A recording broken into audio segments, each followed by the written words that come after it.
Donc effectivement, le Vendée Globe, c'est une épreuve très exigeante et très longue, donc qui nécessite beaucoup de préparation.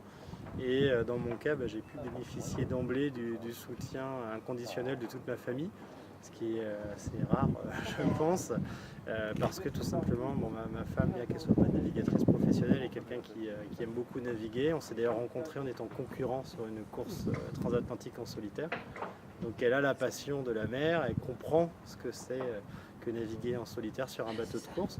Donc c'est un soutien plutôt d'être un obstacle, parce que voilà, elle cherche pas, on n'est pas du tout dans la culpabilité, au contraire. Et j'ai envie de dire, c'est un mode de vie qu'on a dans notre couple, de se soutenir mutuellement dans des défis un peu insensés qu'on se lance.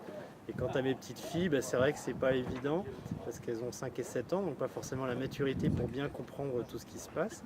Et ce que je fais moi pour les rendre à l'aise par rapport à ce défi, c'est leur faire partager toute l'émotion, toute la passion qui est autour, et leur donner un exemple qui est qu'en travaillant, on arrive à réaliser sa passion.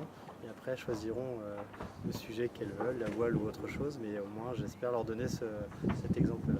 J'ai choisi de leur dire au revoir ailleurs que sur le ponton, parce que j'ai quand même une certaine expérience de la course et du solitaire, et en fait je veux essayer de dédramatiser entre guillemets le départ, donc se dire au revoir de l'appartement qu'on a loué, un peu comme si je partais au travail, en essayant d'occulter un petit peu la durée de l'épreuve à ce moment-là.